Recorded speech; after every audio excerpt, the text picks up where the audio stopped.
5 seconds to submergence. Submergence deep into the absurd.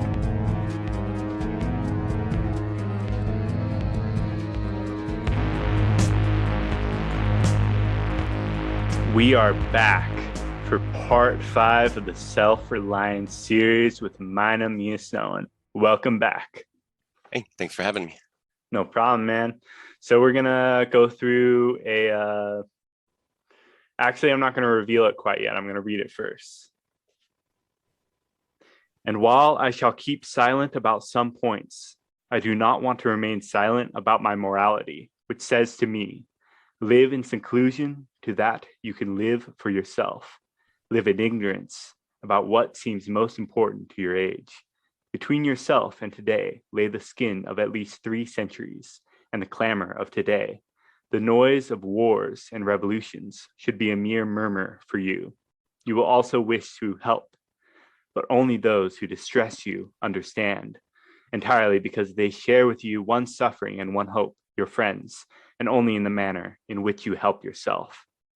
I want to make them bolder, more persevering, simpler, gayer. I want to teach them what is understood by so few today, least of all by these preachers of pity, to share not suffering, but joy.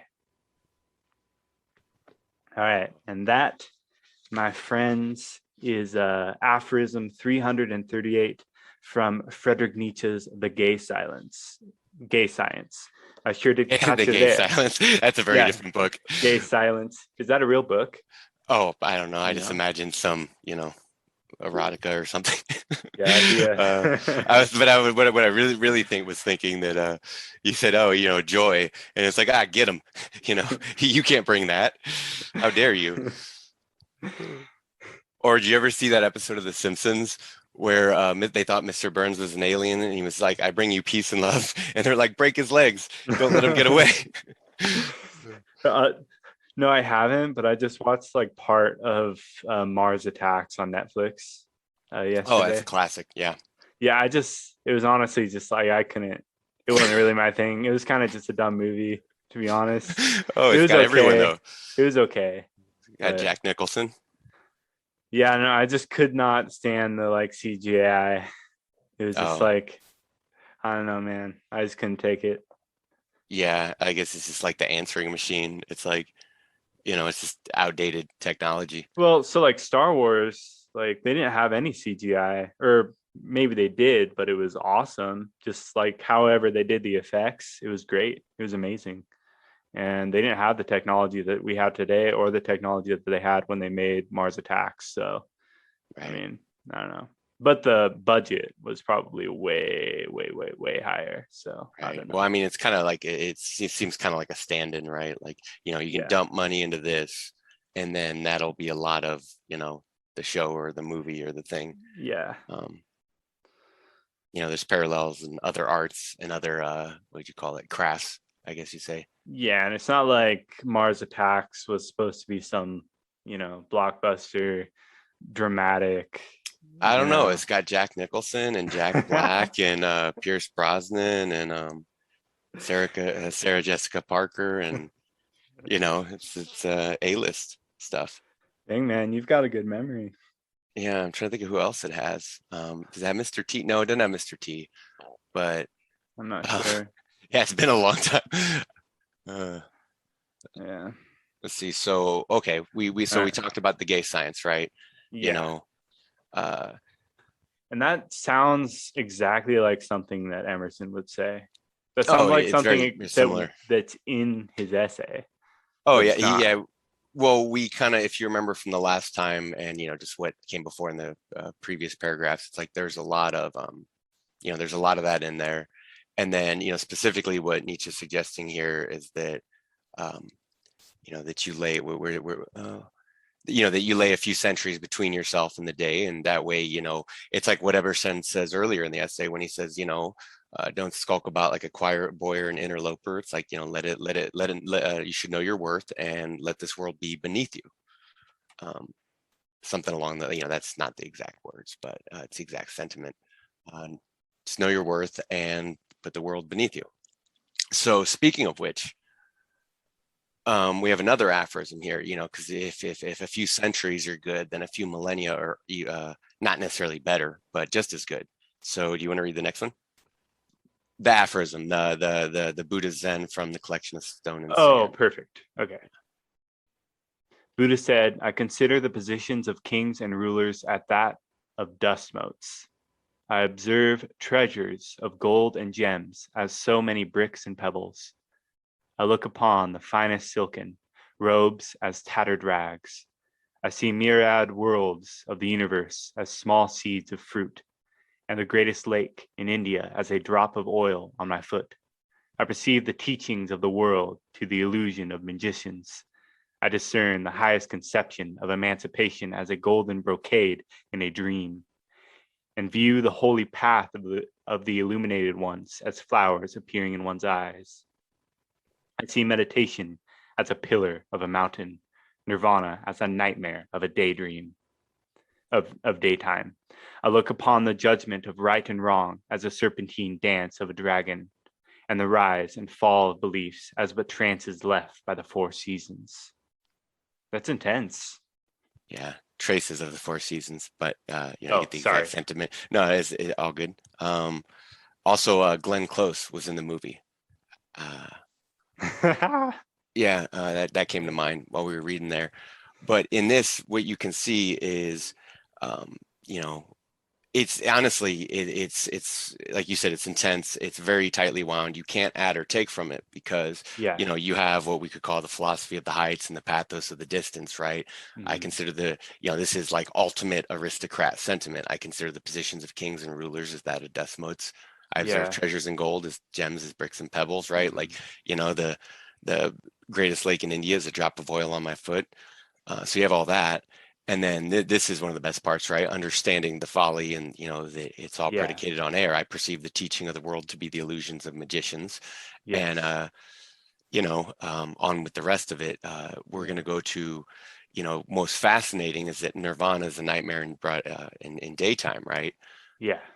That's the most Nirvana as interesting a thing in here. nightmare Right, daytime. because remotely ascertain it is to understand a truth that, really wasn't, you can almost say it doesn't seem to be meant for human life, or at the very least, it's harmful to human life. It's like by the time you realize it, like there's a problem that you even realized it or made it there or Yeah. discerned that, quote, I guess that notion that, whatever felt so wrong in the first place, or what would send a seeker, a thinker, whatever it is, searching in the first place. Like, why is it not enough for them? Or why would we consider life tragic or desire as suffering or um, Hmm. but I look upon the judgment of right and wrong as a serpentine dance of a dragon right there. That's beyond good and evil. Yeah, that's also the in Emerson when he's saying Yes. right and wrong or words or like but words to me or something like that. Yeah. He's saying, we label this or that, and it falls in line that, he also says, um, if I know your denomination, if I know your sect, if I know your political affiliation, whatever it may be, his sentiments in there, I know what you're going to say. I know your argument. I know, like, Yeah. you could, because, when you are that, it's like, part of being that is, carrying that weight.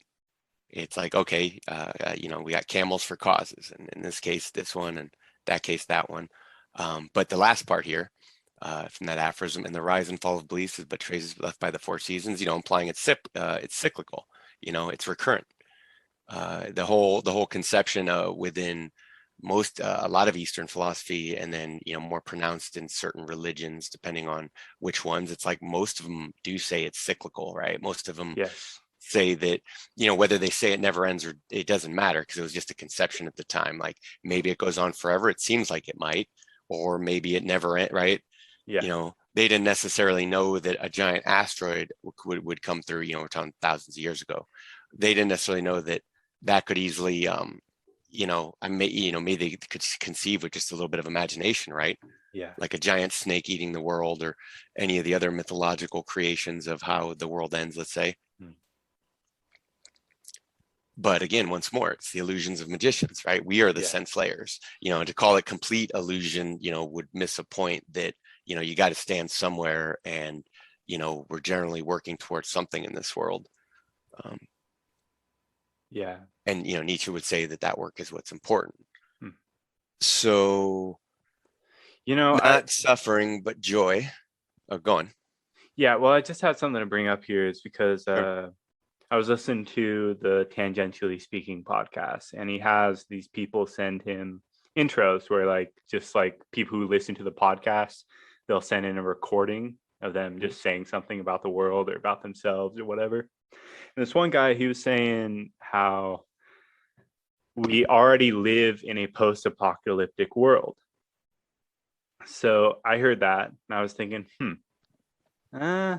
we do, but also at 11:59 a.m. it's afternoon, right? Because yesterday we had noon, so now it's afternoon, right? So so like, yeah, like we're always in a post-apocalyptic world because there's apocalypses that happen like cyclically, right? Civilizations always collapse all the time. I mean, that's what an apocalypse is. It's a collapse of civilization, right? Well, I mean, you mean in terms like where we're at in the USA, and maybe the Western world at large after the death of God, or what are we talking here? Just like any sort Because, of collapse of an idea. you know, it depends on, yeah, and it depends on the context, right? Because you could view it as very, you could view it very pessimistically, and, you know, because it's almost like, to my mind, it's almost it's a Christian notion, because Christianity is very pessimistic and very nihilistic. Mhm. And, you know, and the example I would give, and when I think I've mentioned it to you before in one of the earlier first podcasts we did, was the book that was written, what's it called, The Leftovers, about, you know, 2% of the world is just raptured, and it's enough that, you know, it touches everybody's lives, and it basically breaks everyone's brains. And, you know, again, as a symbolic fever dream, you know, from a Christian's imagination, it's like, yeah, it makes sense. And, you know, you can see how they came up with it and where the ideas come from. And that notion, and as a, you know, as a, and the notion is, it's like, yeah, they're, you know, they're trying to live their lives normally, but it's like the decay, the decadence, the destruction, the breaking of people's minds, it's already happened, you know. Well, we live in an ever-changing world, right? Right. And it's very, you know, it seems like, you know, building up to, you know, we've been trying, you know, this large scale civilization for a while now. And, you know, it doesn't seem tenable, does it, to depending on how mutually hostile your people are. Well, the ship is constantly being rebuilt.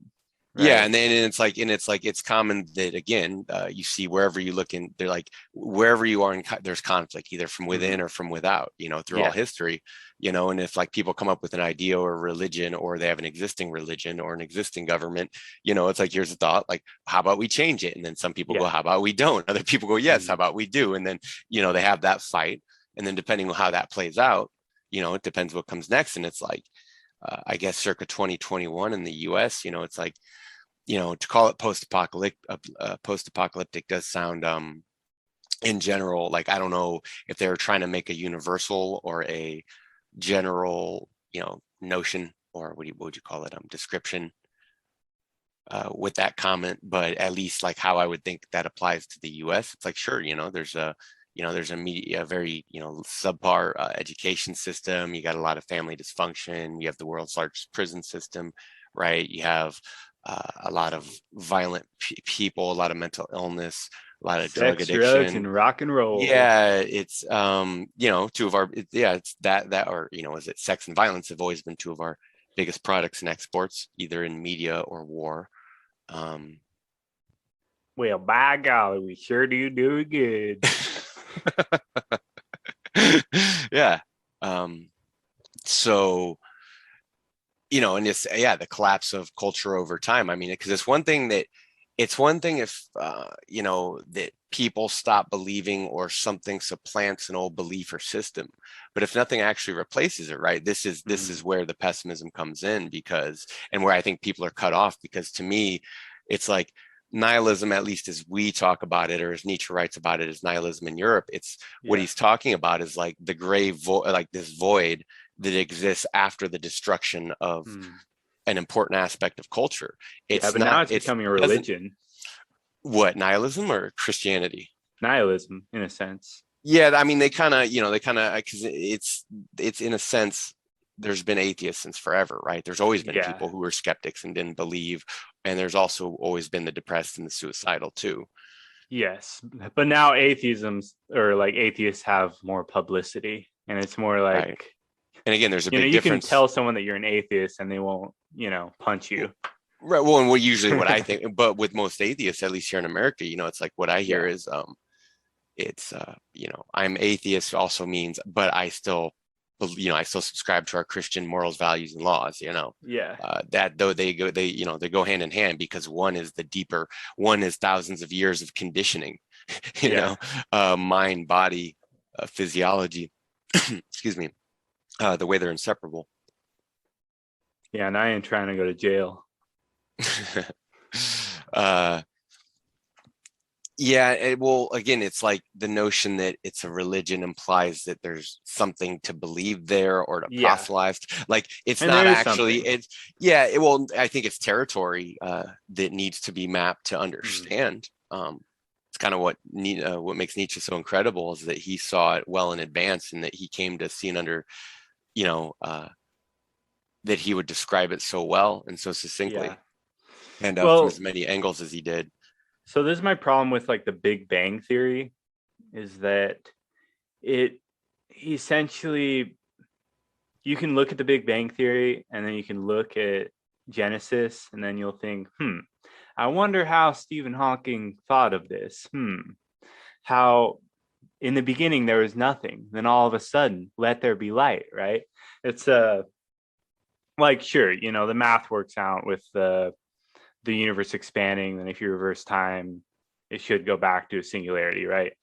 But at the same time, you know, you can tell that this was inspired by at least the mind frame of there being nothing at the beginning, and then all of a sudden there was Right. light. Well, I mean, Right. again, we don't, the whole, all our laws and mechanisms break down, all our logic Yeah. breaks down at that point in time. And, if I could frame it very simply, I would say, because we don't know what this effect was caused by, because Yeah. we are missing, links in this chain. If Yeah. my thoughts are, well, it wasn't nothing but something else that, that was already in motion, and then that opens Yeah. you up to an even bigger perspective on the matter.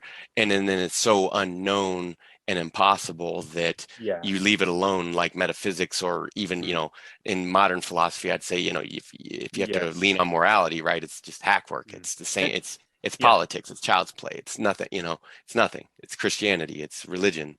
Well, and I will say this, that technically in the theory doesn't propose that there's nothing in the beginning. It just proposes that there's something at one point in time, and it doesn't say what's before that, because 13 billion Yeah, years it's is not just the furthest we can see with like our telescopes, right? So, right. so Well, we don't know how far the universe, like how old it is. right, and then I wonder if before that, like, I can imagine it's so twisted that, I can't help but think of like black holes, right? That, Yeah. it kind of, again, once more, it breaks down and trying to see beyond Mhm. what you can presently see. Yeah. So back to the Buddha Zen. Yeah. Oh wait. This is the physics podcast, Mina. You. Oh shit! We talked to the wrong people. No, I'm just kidding. Go ahead. Oh yeah, no, I was just gonna say, Nirvana is a nightmare of daytime. It's like, well, there's your nihilism. There's Yes. that's the understanding. If the gods aren't real, if karma isn't real, if these things aren't real, if we laid this sense into it, um, then it's something else to overcome. And it's in the notations here somewhere, but it's actually, it's old Buddhism, but to some of the first writings in there were along the lines of, he phrases it in a metaphor, but he talks about, slaying mother, slaying father, slaying all these other entities. And, what he's talking about are both belief in eternity. There's some pretty good translations out there. He's talking about overcoming both a belief in eternity and a belief for annihilation. We're talking about, on one aspect, your closest translation is like something like nihilism, and then the other is the again, I guess if Buddhism or ultimate aristocrat, right, it's very Apollonian. And even to me, the Apollonian and like heaven is a very Apollonian notion, because it's like, well, this forever, according to Yes. God on high. And you can just see angels with lyres, right? And they're playing tunes and they're on clouds. And Yeah, it sounds horrible. yeah, I mean, they had to think of something. What else were they like? They weren't going to draw another Earth up there. Like, this place is getting destroyed eventually. Well, shucks. See you, Earth. I'm going to the clouds. Did you want to mention this highlight about the Catholic stepmom? Yeah, well, no, I was thinking, because I mentioned it to you last time about, and we talk about this in general, I think all the time, but all the outside forces. So it's not just advertising, and it's not just it's not just governments and propaganda, and it's Wait, not do you people have and a their Catholic propaganda. stepmom? Yeah, I do. So, Oh, and damn. I bring it up to share a story to say, you have all these forces moving, pushing, and pulling on you. No matter where you go, there they are, and then they exist in people. Mm-hmm. So the notion of the Catholic stepmom is like, well, she thought I might be a preacher or something, right? Yeah. Nope. And then my political science teacher thought I might be a politician or a speechwriter. And it's like, nope. Mm. And you follow the whim of whoever's looking at you, and you wonder, like, do they see just a reflection of themselves? Like whether they see potential, and what do they want it to be used for? And it's likely, if they're a hammer, they're going to treat you like a nail. Yeah, I mean, my math teacher, she told me that I should be a math teacher. So Oh, there you go. Right. But I did want to be one at that time. Oh, sure. So. Like, you know what, you'd be a great garbage man.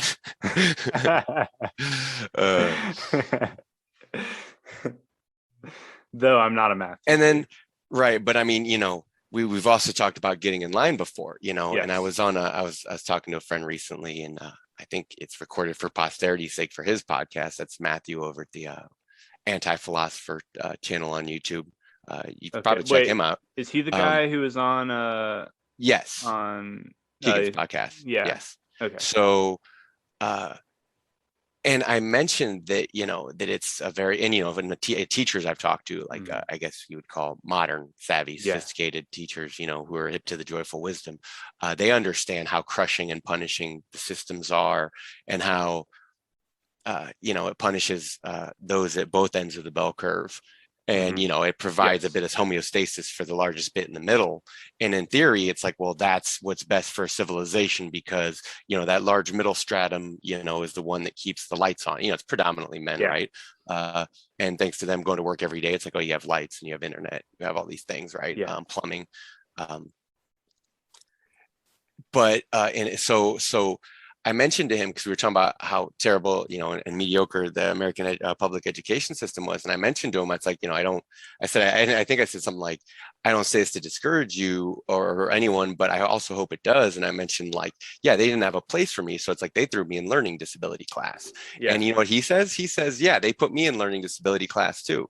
And it's like, I get why they did it, because they do it because it's like, well, they got, they say, get in line. We gotta retard you. We gotta, mold you in this thing. You need to be able to sit at this desk, and you need to be able to, deal with whatever this punishment or this cruelty is. I was put in speech class. Oh, sure. I mean, well, they do things to modify us, and what they see as beneficial or not, whether it actually is or not. But then I mentioned that story to another friend, and he goes, yeah, they put me in learning disability class too. And then I got to thinking, I'm going, okay, so just how big is the United States learning disability class? And because for some kids, it's like they're there because they need to be there. And by the way, they've changed the name now, just so everyone knows, like, for people who aren't aware of these sorts of programs in America, like, they've changed the name now. And I think something like LD, like, it's like, it's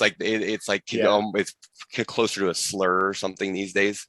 They didn't even have like the class, like they didn't even have like a learning disability class. They just had classes that were like a year, like younger than my class or something like that. Right. Well, I'm thinking there's so the learning disability class, a portion of those kids need to be there. And then maybe us exuberant and lively ones who are still showing signs of life who had to have those healthy instincts, like, because they try to castrate you and they try and like hem you in and get you on this track. And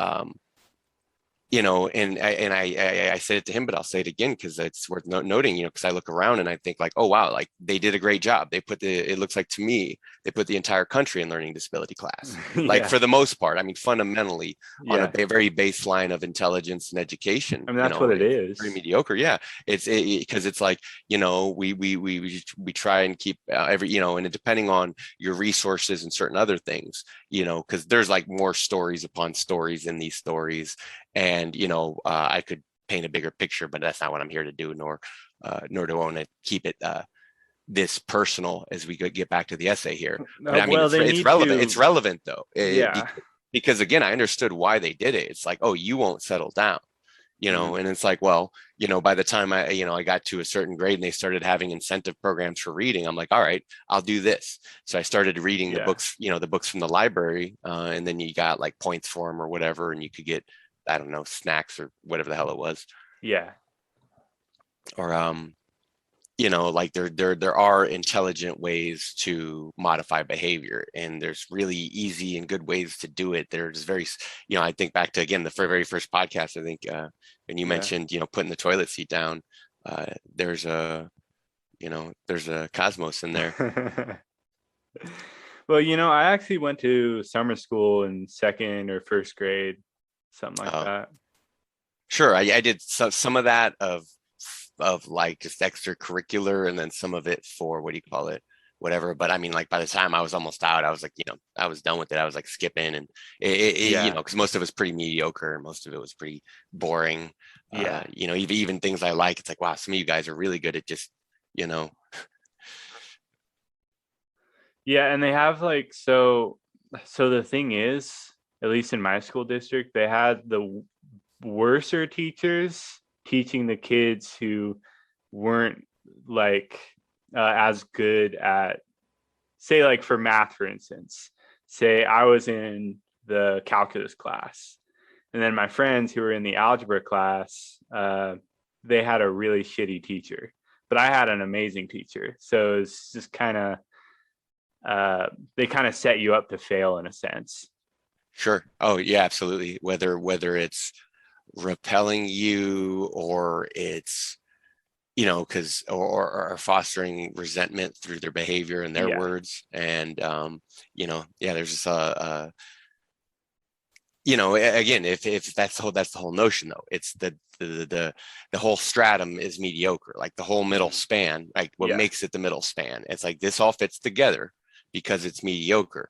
And then with enough application and grease in certain places, you can deal with it and you can work your way through it. In other places, this is like, oh, if you wind up there, right, it's like a life sentence.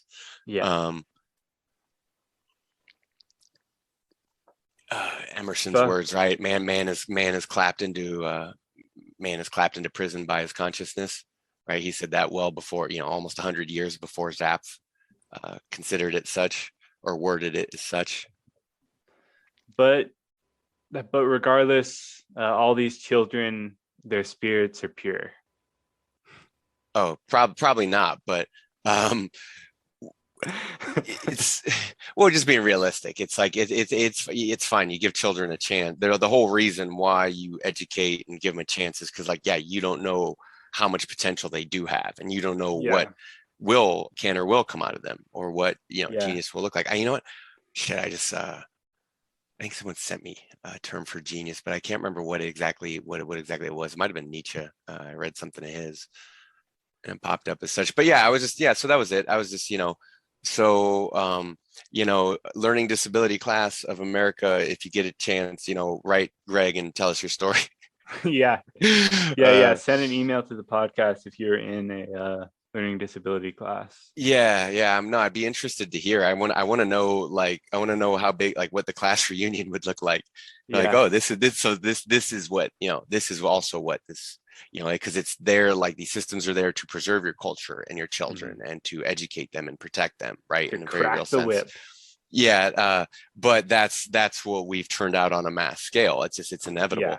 And I could think back to my first day in college, going into one of the restrooms there, and someone had like scrawled into the wall, "Welcome to Machine." Right. It was a reference to the Pink Floyd song, Yeah. but it's like, I was thinking like, oh, either, I get it, right? Maybe they didn't have the time to dedicate to their full art and spell it all out. Or maybe it was like English as a second language sort of thing, or just bad grammar, period. In which case, either way, it's hilarious because it puts just a different notion on it, but or a different spin on it. Welcome to Machine. But I remember that makes it better because it say the whole thing, right?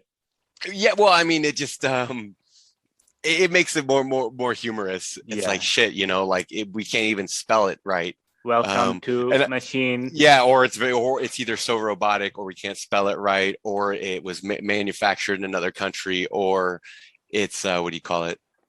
Either way, I wonder who wrote that, and I wonder where they're at today. I'm just curious. I can't help but wonder, because that sticks in my head. It's like, I know the song. What did you dream? It's okay, we told you what to dream.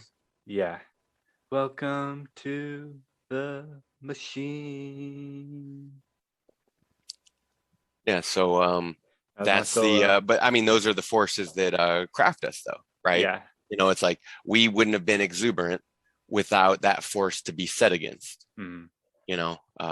It's in a very real essence, it's warfare, and it's always been warfare, even against one's own culture, where people have ideas, or they're thinking outside the box, or they bring some treasure back, whether it's more tangible or intangible, regardless of how it's perceived. It's something, but it's always dangerous territory. Well, you know what? If there wasn't a machine to be welcome to, then I wouldn't have been jamming out in my car to Wish You Were Here, the whole album for hours on end. So right, and Jack Black wouldn't have been in Mars Attacks. Yeah. Let's see. What's up? Maybe we'll come back to this. Yeah. I guess maybe because Emerson talks about it soon. We'll come back to the Spake Zarathustra, and maybe we're just going ahead and pick up at the essay here. Cool. We're at the relation of the soul. Yes. Yeah. All right. The relations of the soul to the divine spirit are so pure that it is profane to seek to interpose helps. It must be that when God speaketh, he should communicate not one thing, but all things, should fill the world with his voice, should scatter forth light, nature, time, souls from the center of the present thought, and new date and new create the whole. Whenever a mind is simple and receives the divine wisdom, old things pass away. Means, teachers, texts, temples fall. It lives now and absorbs past and future into the present hour. All things are made sacred by relation to it. One as much as another. All things are dissolved to their center by their cause, and in the universal miracle, petty and particular miracles disappear. If, therefore, a man claims to know and speak of God, and carries you backward to the phraseology of some old moldered nation in another country, in another world, believe him not. Is the acorn better than the oak which falls, which is its fullness and completion? Is the parent better than the child into whom he has cast his ripened being? Whence then this worship of the past? The centuries are conspirators against the sanity and authority of the soul. Time and space are but physiological colors which the eye makes, but the soul is light. Where it is day. Where it was is night. And history is an impertinence, and an injury. If it be anything more than a cheerful apologue or parable of my being and becoming. Wow. I kind of butchered it there a couple of times, but that's all right. But hot damn, that was I think I remember reading that when I first read it, and that was my favorite paragraph for sure. Whence then this worship of the past? The centuries are conspirators against the sanity and authority of the soul, right? Yeah. These are the old molded frameworks, right? Because just got done telling you if a man claims to know and speak of God, and I guess in the modern day we could say, you could think of all the kind of modern preachers from the tarantulas to Yeah. whoever they may be. You know, I like this because if he was calling it moldered over, well over a century ago, Yeah. I'm thinking, and how much more, musty and decayed is it by now? Because back to the physiology of the matter of, when you occupy that headspace and live in those same realms that were carved a long time ago, Yeah.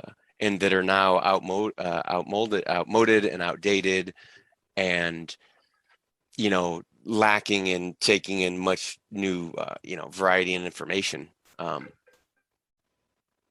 It really is out of the past. It really is to exist in the past, not the same as keeping the past, the centuries between you and others, or even the notion of millennia between you and others, because again, centuries are good, so are millennia.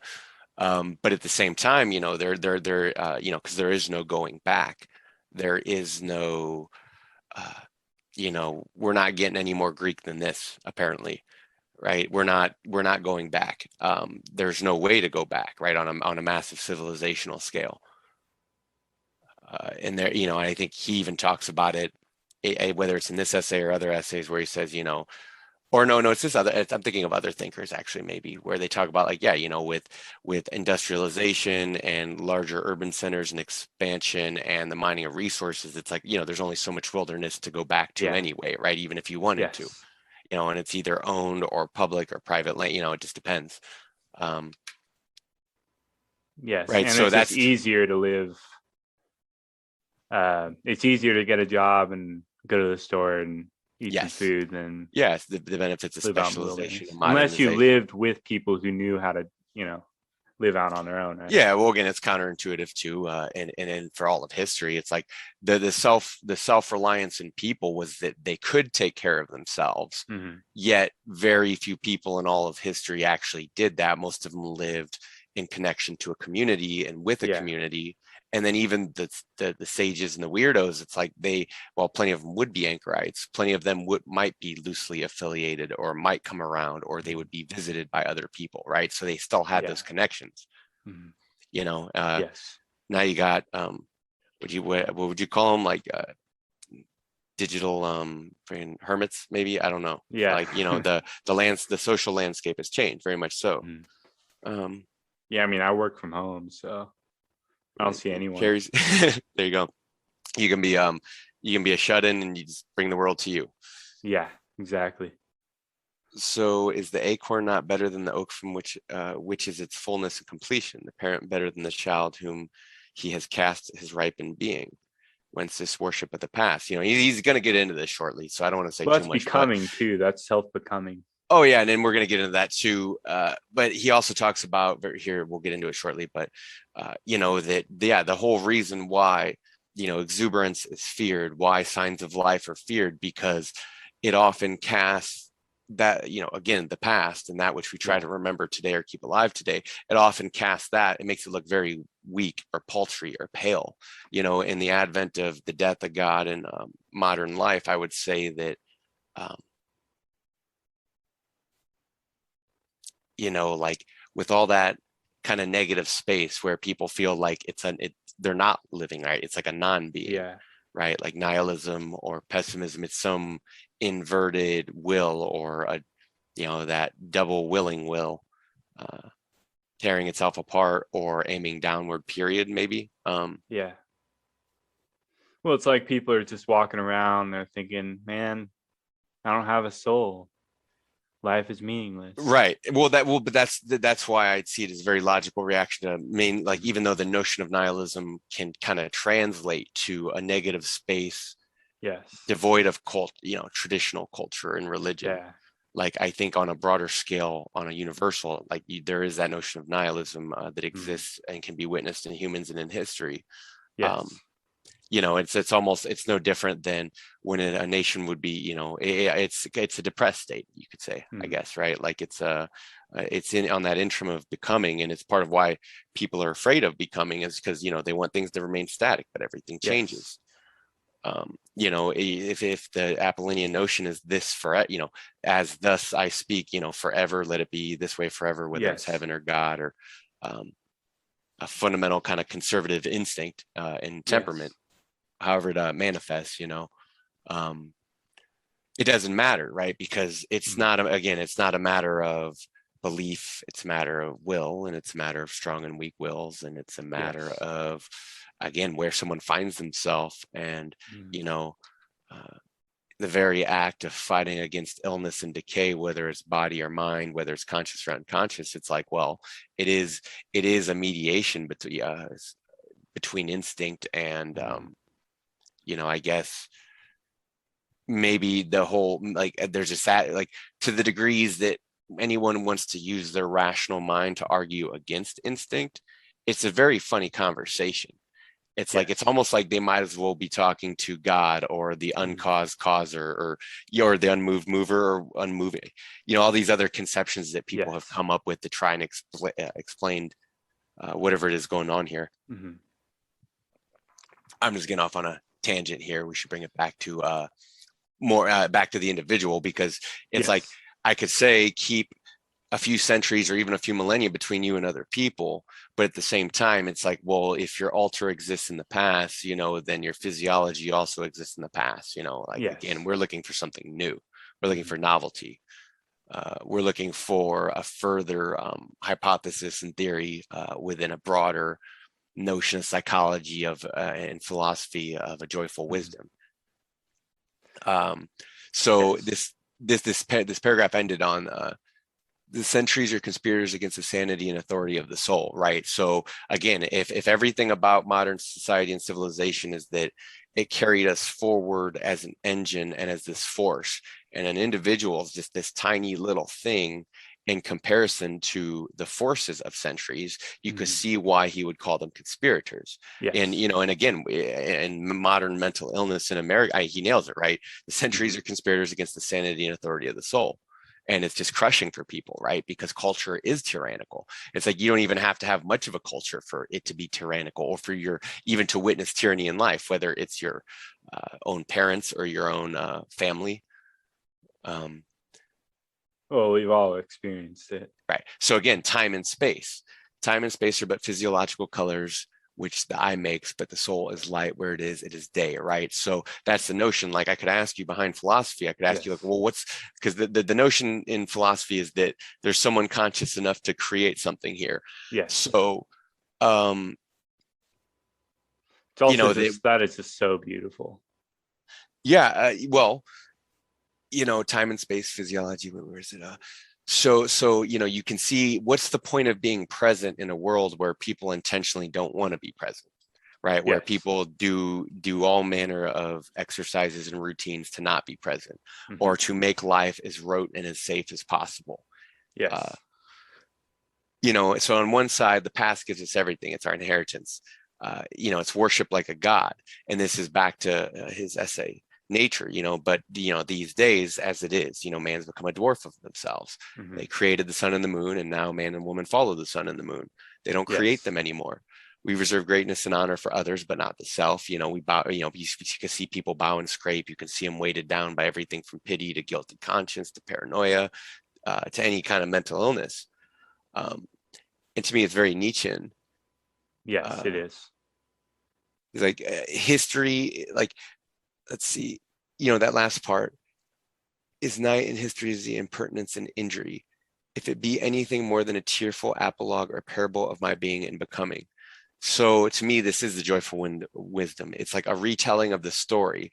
One doesn't have to be beholden to the beliefs and whims of the stupid ages. We can look to history and learn something new, and that it's our genesis, it's our story. And it's not removed from us. It's not above us. We're above it. Like it to created us. But to the degrees, to time and space or physiological colors, it's like, okay, so in your mind, is the past a slave master? Is like, what is it that drives people insane? What is it that makes them feel so self-conscious? And you could question, well, isn't it the, it's their own, it could be their own judgment, their own mind, the people around them, the society, the larger society in which they dwell, the media they consume, right? If we didn't have a rational mind to understand time and space, they would not color our physiology in theory, to the degrees that you can look at a deer and say, hey, deer, what do you think of time and space? And the deer is already running far away because it, knows that you're a predator and you didn't even get a chance to ask it your question, right? Yeah. So if it all just, if it exists in our head as a byproduct of these, massive and long-lasting evolutionary forces. But here's the thing with the deer, right? Because it's over the course of thousands, maybe millions of years, it's developed that instinct to run away from predators. Right. And just like we needed a story to explain that. Like, it wasn't enough to say, oh, you got to run, motherfucker, like run. Like, it wasn't enough. It's like, oh no, we needed more drama. We needed more novelty. Yeah. Come Darwin. We were not sad. We needed it. We were far more creative in that regard. Yes. So I thought I had it in here, and maybe I put it elsewhere, but there's just something, there's very much there's Nietzsche in this. From the notes? I mean, well, all of it, but I was thinking specifically of sections in Zarathustra. But I will get into it later as we go. Yeah. Do you want to read the next paragraph, or do you want me to read it? I got it. All right. Man is timid and apologetic. He is no longer upright. He dares not say, I think, I am, but quotes some saint or sage. He is ashamed before the blade of grass or the blowing rose. These roses under my window make no reference to former roses or to better ones. They are for what they are. They exist with God today. There is no time to them. There's simply the rose. It is perfect in every moment of its existence. Before a leaf bud has burst, its whole life acts. In the full-blown flower, there is no more. In the leafless root, there is no less. Its nature is satisfied, and it satisfies nature in all moments alike. But man postpones or remembers. He does not live in the present, but with reverted eyes laments the past, or, heedless of the riches that surround him, stands on tiptoe to foresee the future. He cannot be happy and strong until he lives with nature in the present, above time. So that this is go on. Well, we got to go to that. I think I am, but quote some saint or sage. Oh, right, exactly. They're and think of Zarathustra saying, I'm your rail, but not your crutch. Yes. Well, that's people saying, just quoting Descartes, right? I think, therefore I am. And then they just believe it right then and there. They don't even question it. Yeah, well, I mean, it seems apparent and it seemed obvious. Yes, well, when I first read it, I didn't question it. I thought, yeah, that makes perfect sense, right? And then over time, I started realizing, well, I mean, who thinks? Who is? Oh yeah, asking all that. See, sign of morbidity and decline. Like, you were better off not know. Like, again, if you could have been that bounding deer, there's nothing in nature that says you couldn't or shouldn't have been as it is. It turned out this way. So yes. Being that we're here, though, and I have notes here. Man's mind is a ghost that torments him. It torments him on the past and the future, leaving him absent from the present, not just the present, but his own life in the present, being absent in other people's lives, being a flake, being all these things, and then having a guilty conscience over it, having pity about these things of oneself and others, all these common, I'll call them mental illnesses, right? Disease, morbidity, again, decline in people's physiology as a result of our history, as a result of our culture. Yes. He's talking about the decline back when, Yeah, there's no time to them. They're simply the rose. It's from a Westerner, but it's very Eastern. Yes. It stands tiptoe to foresee the future. He cannot be happy and strong till he lives with nature in the present above time. And that's a Nietzschean notion too. Again, to be above it all, or Mhm. to lay the centuries between you. And then What about that? There's simply the rose. It is perfect in every moment of its existence. Now that's kind of saying how when well, you because the rose live is in the honest present, too. right? Yeah, it's honest, right? It's true. And that's what makes it perfect Yeah, in it a doesn't have to sense. quote. Yeah, it doesn't quote or reference other roses. Yes. It is in it, and it is and it will be. Yes. It made me think of you bringing that up made me think of one other thing that relates, or at least like another, something to tie in here. Yes. Oh, I guess it relates also. He expresses the same notion towards human beings, because I don't know if it's in this essay specifically, but it's in another one, and it's something along the lines of, because there's some bad misquotes out there on it of the Yes. quotation, but it's something like, what you are, stands over you so tall or speaks over you so loudly I Yes. can't hear a word you say.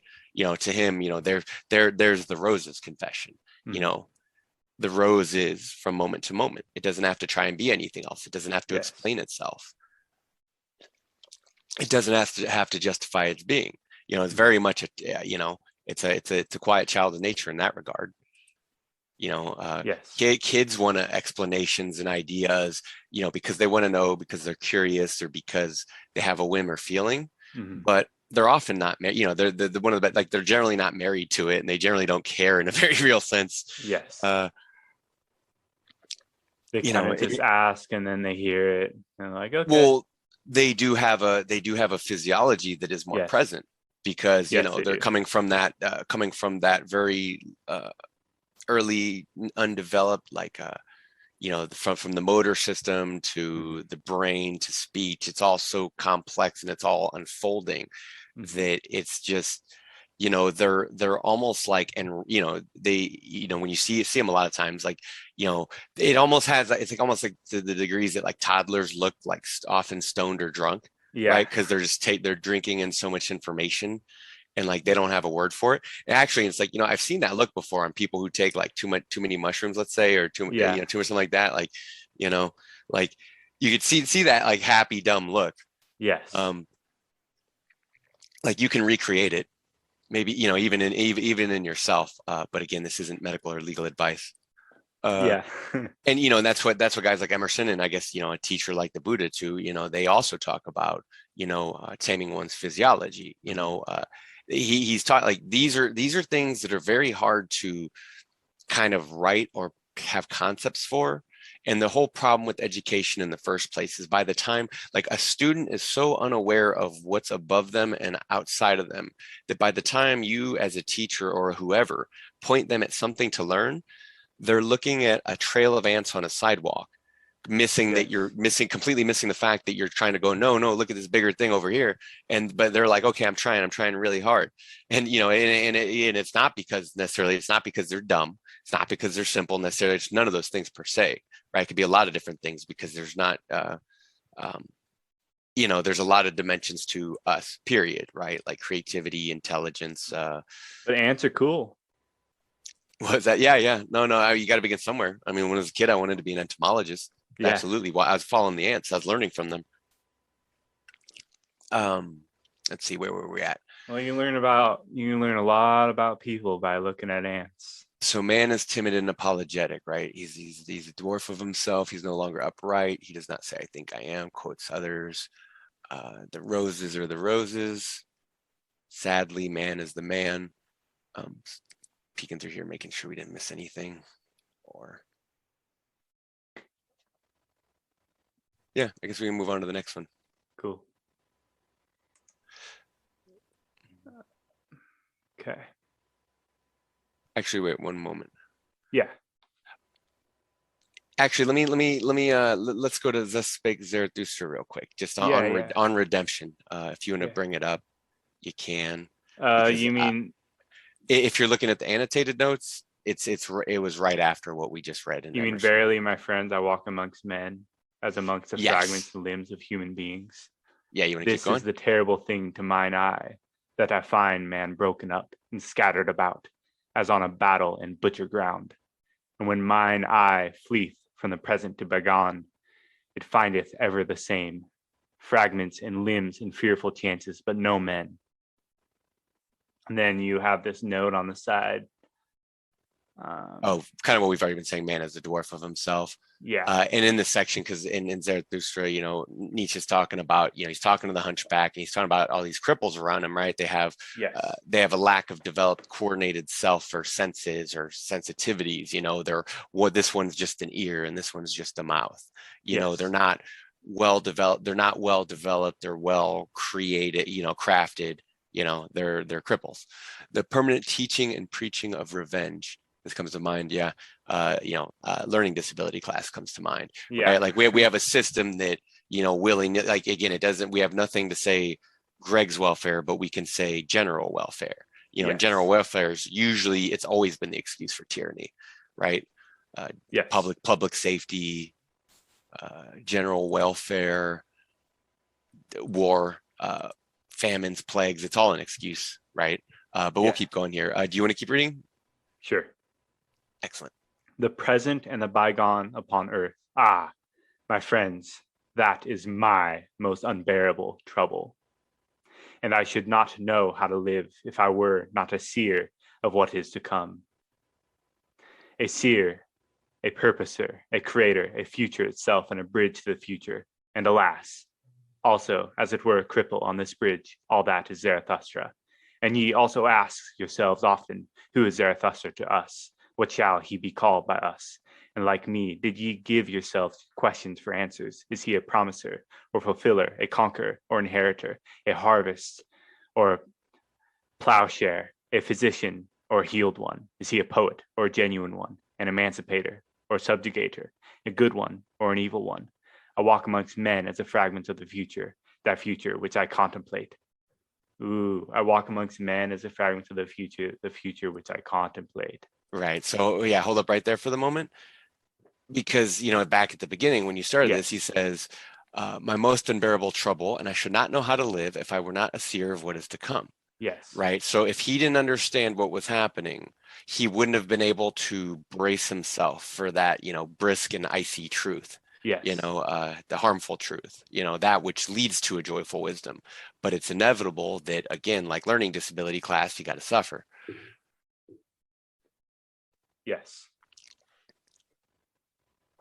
Right. People interject their will over you all the time.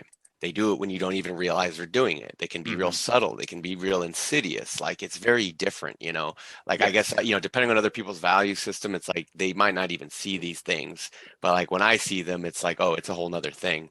It really is like clockwork, and this is, modern psychological analysis, but it gets kind of gross, I guess. The factory bell. Yeah, we won't get into too much into that right now, but it's pretty profound, that he could, because that's exactly the question. Like, if you could witness something so terrible yourself and then still have the will to go on, and then still know how to, and then to not be swayed or deter, or that you would be undeterred regardless. I think once more of loving his fate. Yeah, I mean, you need to love your fate because that's all you really got. Well, I mean, otherwise you can't accept it. Otherwise, dude, there's no other way to live in the present. Yes. Dude, if you don't love your fate, you're again, I asked at the beginning of this podcast, what's so bad that people are seeking? Like, what is it that they're sublimating away from? What is it that they're repressing? What is it that they're escaping? What is it that they're medicating? What is it that they're lying about? Any of these things. Yes. Why is Nirvana the nightmare of the daytime, right? Right. Yeah. You don't want to see it. Most people can't handle it. Most people, they contract some terminal mental illness of some sort, Yes. you know, and I mean terminal in a real sense, not necessarily that it will kill them. Maybe chronic's a better word for it, right? And then Yes. part of it, you could say for some, it is a phase or a fad, or they Yes. wouldn't, you know, they kind of fell into it by chance. You know, it's hard to say. You know, it could be like a cult, or it could be like a, you know, just like going through a phase. You know, those things happen. But the rose is perfect, right? Yes, and If you trust thyself, if you know thyself, oh yeah, if we're you be gonna get into yourself, that too. right? I walk amongst men as the fragments of the future, that future which I contemplate. It is all my poeticization and aspiration to compose and collect into unity what is fragment and riddle and fearful chance. And how could I endure to be a man if man were not also the composer and riddle reader and redeemer of chance? To redeem what is past and to transform every it was into thus would I have it. That only do I call redemption. Um, Mm, so like Emerson posits, the past culture was not necessarily yes. intended or divided. It wasn't like, you could say on from a cynical side, yes, it was designed to imprison us. But for those creative spirits, it's like they didn't necessarily know or care what they were releasing on the world. They were Yes. just speaking it thus. If you can remember all the way back to the beginning of the essay, Emerson says, if you can speak thus and say this is eternally true, or this is true for all men, you know, from a philosophical standpoint, it's a really weird thing to say, Yes. right? Because then the notion is right away as modern people, we'll get real pedantic and chop that up into a million pieces and go, what of it now, right? You know, that's a weird supposition. Like, I know everything's relative, everything's contextual, everything's this and that. But it's like, no, this is what it is to be a creator. This is what it is to lay sense into things. He's talking about something deeper. Emerson is not that shallow. Like Nietzsche Yes. is not that shallow, right? There's plenty of people who are. If you read those same words out of their mouths, you could interpret it in that cynical way, and you could chop it up, and it would Yes. fall apart in your hands. These guys are the opposite. These guys are bedrock. You know, they are philosophical bedrock. They are cultural bedrock. What they posit is uh, scientific bedrock, really, you know, back to the Yes. physiology of it, that we don't even like history exists as a ghost in our head. It's physiological coloring. It's part of the artistic palette, really, more than anything. Because from that, we draw from this well, this common source of inspiration, and you know, to which Zarathustra speaks, right, where the common drink, yeah, they poison the well. That's not exactly what I'm talking about. I'm talking about the internal well. You know, Emerson will get into it shortly, saying, you know, why do you know, there you are going to another man for a cup when you have a whole ocean within. Yes. So we'll kind of plow through this little, maybe not read this whole thing because it's pretty long, but I guess I do have a lot of notes. Will, so is the emancipator and joy-bringer called. Thus have I taught you, my friends. But now learn this likewise. The will itself is still a prisoner. Willing emancipateth. But what is that called which still putteth the emancipator in chains? It was, or, you know, quote unquote, it was. Thus is the will's teeth gnashing and lonesomest tribulation called, impotent towards that which hath been done. It is a malicious spectator of all that is past. So thinking about a lot of what Nietzsche talks about of revenge in Christianity, and that cyclical nature of the past, that cycle of resentment and suffering and cruelty and punishment. And honestly, most of it's driven by stupidity, right? It's driven by ignorance. That's, you know, even though he would attack individuals and things like that, there's a reason why he didn't, you know, play the moral game, right? There's a reason why he didn't beat that drum. You know, he saw that there were better angles here. There were more profound angles, or more relevant or important. Going like, okay, if this was all unintentional and happenstance in the first place, right? So like back to the spirit of revenge and what exactly Nietzsche and Zarathustra is trying to redeem, and what the child redeems. You know, that it's that being a slave to the past. It's that being a slave to not just the conventions which make you a prisoner in the present, but anything that does seek to retard you, rather than, again, why shouldn't it serve you? Why wouldn't it be like, did your ancestors live in, you know, your ancestors are a broken chain, an unbroken chain of animal DNA spreading back, you know, millions and millions of years, right? And it's Yes. like, that you came this far to what? Just simply lay down and die. It's like, no, that is rot. That is decay, right? That's Yes. decadence. That's a nation in decline. Mhm. That's living in, or even a post-apocalyptic landscape to the degree that mental illness and all these things are common. Yes. For millions of years, people had to survive long enough to make your ancestors. Right. So, So again, and Emerson said it right there. It's physiological in nature, and mhm. Nietzsche explains why, and Zarathustra explains why, right? It is a malicious spectator of all that is past, right? This split will inside you. On one hand, it goes this way. On the other hand, it goes that way. One says I will, and the other one says I won't.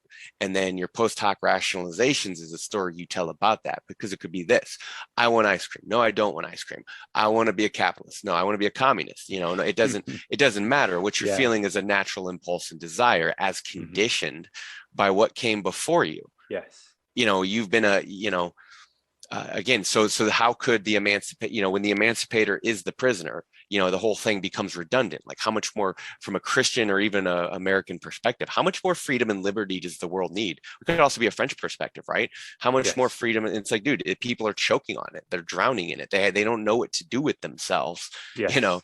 Like, there's actually only a few things that we do here and that matter to us here, Mm. right? It's like work, play, and I don't know. It seems like everything really falls into Sleep. those. Yeah, I guess to the degrees that, yeah, it's part of life. In a And then, metaphorical way, and also just sleep. right. So, and if you spend almost a third of your life sleeping, or even anywhere slightly above or below that, it's like, okay, then what are you doing with the rest of your time? Again, Yes. you living as a prisoner. So we'll keep moving here. Wait, let me see the notes real quick. Just to make sure. That's good enough. We don't have to stick to them. Okay, occasionally I reference them. Will's teeth gnashing and lonesomeness tribulations. Not okay. So not backwards can the will that it cannot break time and time's desire. That is the will. Oh, we read that. Got excited. A fool becometh every prisoner. Foolishly delivereth itself also the imprisoned will. That time doth not run backwards. That is its animosity. That which was. So is the stone which it cannot roll called. Right, let me read that again, just because this is Yes. like, to me, this is like this rolls right over Camus and Sisyphus. That time doth not run backwards. That is its animosity, quote unquote, that which was. So is the stone which it cannot roll called. Right? That which was already existed. We cannot change the past. Revenge in the present is trying to rewrite the past. Yes. Or it's trying to justify it in the present. Either way, you're a slave to the past. You're a slave to your physiology, because you're, in this case, we're talking about a case study of a hypothetically mentally ill person. Yes. Right? Because they're burning up with resentment and hatred, and there's also a lot of fear in there about the future and also the past, right? And resentment towards the past, because a resentment in the present is a resentment towards the past. There is no escaping it, whether it's imagined or real. It's like you actually didn't, it's not like you, Greg, went to the past to pick up this resentment. You already carried it forward. By the time you even realize it's there, if you realize it's there, it's already too late. Like, you're already in chains. It's really weird how these things work with the psyche.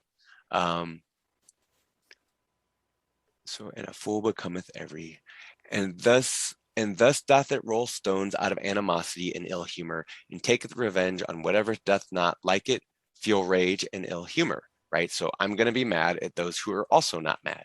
Right? You're not, oh, you're okay with life? You're happy with being here? Oh, you love your fate? How dare you? Right? You bring, this goes back to one of the first things I said here. You bring joy, how dare you? Or maybe break your legs, right? We need to keep you around. We need you. Don't let them get away. Yeah. Thus did the will, the emancipator become a torturer. And all that is capable of suffering, it taketh revenge, because it cannot go backwards. This alone is revenge itself, the will's antipathy to time, and its quote unquote it was. Verily, a great folly dwelleth in our will, capital W will, and it become a curse unto all humanity that this folly acquired spirit, the spirit of revenge, my friends, that hath hitherto been man's best contemplation, and where there were suffering, it was claimed there was always penalty. Penalty, so calleth itself revenge, was a lying word that feigneth a good conscience, right? We're punishing you because we're making you better. We're teaching you. Obviously, we need to punish you. How else can we love you? Like, we need to know that we've atoned for you, right? Like tough love, right? right. And that's the hardest thing. That's the worst thing about Christianity. It was at the end of a sword. It's like, you can't call it giving people a chance. And who would want your salvation when it comes at the end of a sword anyway? Screw you. I saw this meme somewhere. It was like this guy, he was asking someone, it was a group of Native Americans, and they were asking this priest, they were like, so if we don't know about Christianity, do we still go to hell? And then they're like, no. And then they just kill him and then just like run away. Okay. So there's this parallel in The Convalescent, also in this book, Zarathustra, where he says, and ye looked on at it all, O mine animals, and ye also cruel. Did you like to look at my great pain as men do? For man is the cruelest animal. At tragedies, bullfights, and crucifixions hath he hitherto been his happiest on earth. And when he invented his hell, behold, that was his heaven on earth. Right? Like that's an unusually kind of pessimistic take from anything out of Nietzsche, right? Like, and it's not, and in this case, it's like, you could view it as pessimistic. I view it, again, in light of the gay science, it's like, no, it's honest. It's honesty, in this case, I almost said transmogrify. What's the word? Sublimated through poetry, prose. But I thought it was important to point this out. And because in the willer himself there is suffering, because he cannot will backwards, thus the willing itself and all life claim to be penalty, right? Like we mistook the fact that we were being punished, that life was punishment. The fact that we've been accruing penalties, whether it's learning disability or a nation of mentally ill, hostile people and mutually upset forces who are going at each other's throats, like we conflated, again, it was another error. It was another error in reason. It was another folly. And then did the cloud after cloud roll over the spirit until at last madness preached, everything perisheth. Okay. And so, through a lot of the madness, he talks about pessimism, he talks about nihilism. I think there's allusions to Schopenhauer. Like there's allusions to a lot of the Christian madness and what emerged as a result of the Christian madness. Yes. Throughout the next few paragraphs, talking about how we had it backwards, how, we created this dualistic spirit inside ourselves, all these other things. So unless the will, I'm skipping ahead to the words at the end here, unless the will would at last deliver itself and willing become non-willing. But ye know, my brethren, this fabulous song of madness. Away from those fabulous songs did I lead you when I taught you the will is a creator. All quote unquote it was is a fragment, a riddle, a fearful chance until the creating will saith thereto, but thus would I have it. Until the creating will say thereto, but thus do I will it, thus shall I will it. But did it ever speak thus? And when doth this take place? Hath the will been unharnessed from its own folly? Hath the will become its own deliverer and joy bringer? Right? This relates directly. This is directly from the gay science earlier. Directly from Emerson too. Hath it unlearned the spirit of revenge and all teeth gnashing? And who hath taught it reconciliation with time? Right? And time is just a physiological, like it plays out in our stress, like it plays out in our physiological being. That's all time is. It's a dimension that affects our stress primarily, right? And stress is our health. And sometimes, and something higher than all reconciliation, question mark, right back to Zarathustra. Sometimes something higher than all reconciliation must the will, which is the will to power. But how doth that take place? Who hath taught it also to will backwards? Right? He's like, okay, so how do you square that circle? Right? These are bedrock modern, this is the framing of the modern problem, at least in the West. This is the bedrock before you even get to nihilism and pessimism. This is the framework, right? It's incredible. No one else wrote it. And then here we are, we're not even reading it in a philosophy book. We're reading it in poetry, and thus spoke Zarathustra, right? It's alien. It's otherworldly, really. To think that the smartest man who ever existed, part of his intelligence might have well been like, a brain tumor or brain condition. And it's like, well, what chance do you have? Like, you better, like most people, it's like, you better get a brain condition quick, because if you don't have one, you're falling behind. And I kind of mean that to the degree that, I mean, without, yeah, again, without the that's how it is forces to set today yourself, too. yeah, without the forces of which to set yourself, how do you hone your healthy instincts? Yeah. Like if you didn't actually have something to work against, you would just rot and decay, right? Or you Yes. would, who knows what story you tell yourself about it. But we'll keep moving forward because I annotated a bunch of these and it looks like we might not even get through half of them, but I think we can get through a few of them here. But it was important to bring again, tie all this together. Yeah. It's so dense. And this is only, look, this is a few references between a few bits of Emerson, Nietzsche, and their work. And we could, if we pulled out more books and more books, we would show, look, there's more of Nietzsche or Emerson and Nietzsche, and there's more of Nietzsche's philosophy and his poetry, right? Like, but that again, that'd be madness. We'd be here for another 8 hours. So We could we'll be keep here going. for years. Yeah, no, that's fine too.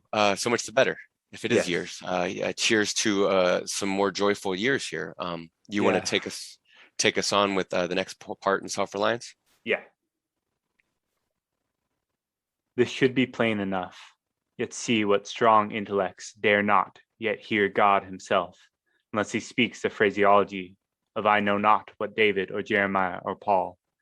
We shall not always set so great a price on a few texts, on a few lives. We are like children who repeat by rote the sentences of grandmas and tutors, and as they grow older, of the men of talents and character they chance to see, painfully recollecting the exact words they spoke. Afterwards, when they come into the point of view which those had who uttered these sayings, they understand them and are willing to let the words go.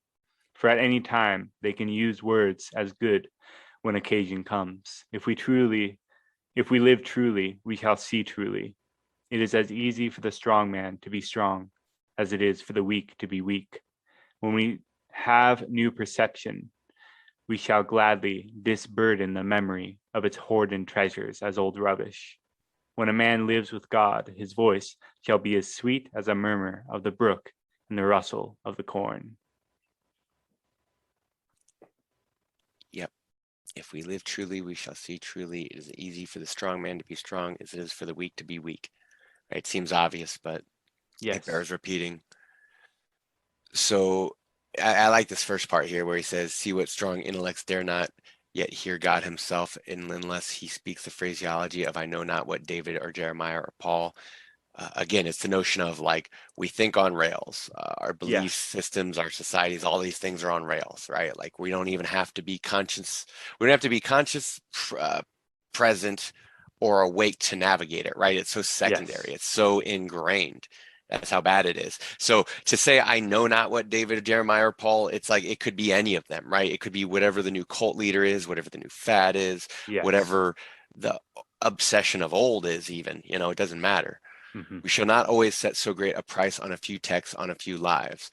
We are like children who repeat by rote the sentence of granddames and tutors, and as they grow older, of the men of talents and characters they chance to see, right? We're always going like, oh, look, it's somewhere else. It's in someone else. I'm doing as I was told, and I'm taken from them, and I'm taken from them. And it's like, yeah, you're being fed how they want to feed you. Yes. You are taking from their hands as they want you to. That's always been the case with us, it seems, right? Like to the degree that there is any real reciprocity or, rank and order to things, because, like you need rank and order because otherwise you die. But at the same time, there's a question of is it does it, what's it producing in you once more? Are you its prisoner or, can you break the mold, if you will? Yes. Can you kind of transcend past the mold in a sense? So, and it's like, you think like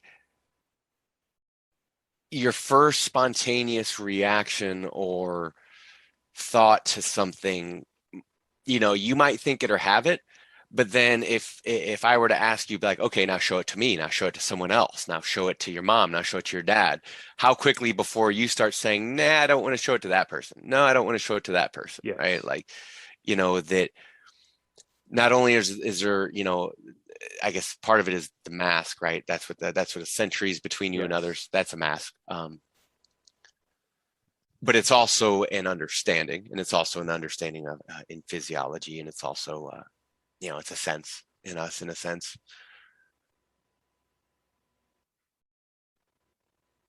When we Right. So we have become, new perception, we shall gladly disburden the memory of its hoarded treasures as old rubbish. yes, that's like, you can almost think of the way a near-death, like I'm going to use the dramatic example, right, with the near-death experience, but Yeah. that is something that wakes somebody up, right? Yes. It awakens to something them that they formerly didn't realize, think, or see or understand. Similar things can happen with, religious experience, what we generally call religious experiences or certain experiences where, but essentially what we're thinking of is like either immense fear, stress, rapture, or really pleasure or ecstasy, right? Like that's part of what it is. The religious feeling and those religious notions, because it does play out in our physiology. It's a question of what we Yes. actually feel, though. So that notion of, where is it? Yeah. Once you have that, once you see anew, again, like I think of Nietzsche in the gay science, right? He's casting away a lot of his old burdens and cares. He sees Yeah. what a dead weight it's been. He's like, okay, I see what direction I'm going. I understand now.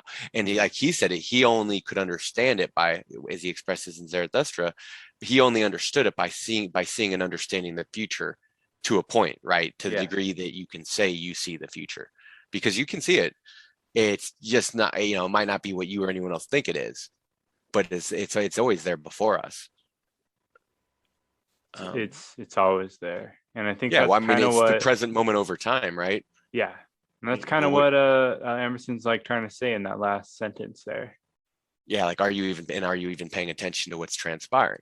Yeah. And I like it that he calls it hoarded treasure and old rubbish, right? Good Mhm. riddance. We need to create something new, right? That was the old, this is the new. We can no longer live as cavemen, thousands and hundreds of years out of the past. It's untenable. Yeah. It's terrible physio. It's really bad for you. It's really unhealthy. It's like, it's probably worse for you than smoking. Like Yeah. this is the level of like what we're talking about with philosophy's concern for health. Yes. People can ask, well, why does philosophy matter? And it's like, like if you have to ask that question, like that's a sign of morbidity. Yeah. But it's not in most people to ask anyway. That's fine. Yes. But and then you would hope to say, well, hopefully they're running on healthy instinct. If too much Christianity is in them, look out. It depends. Yeah. So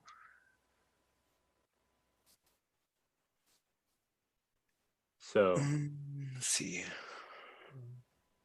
Man at rest, at peace as his quote unquote natural self, neither a fiction nor a contrivance nor a mass manufactured good.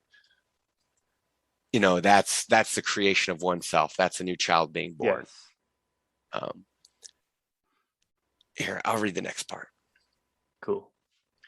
And now at last the highest truth on the subject remains unsaid, probably cannot be said, for all that we say is the far off remembering of the intuition.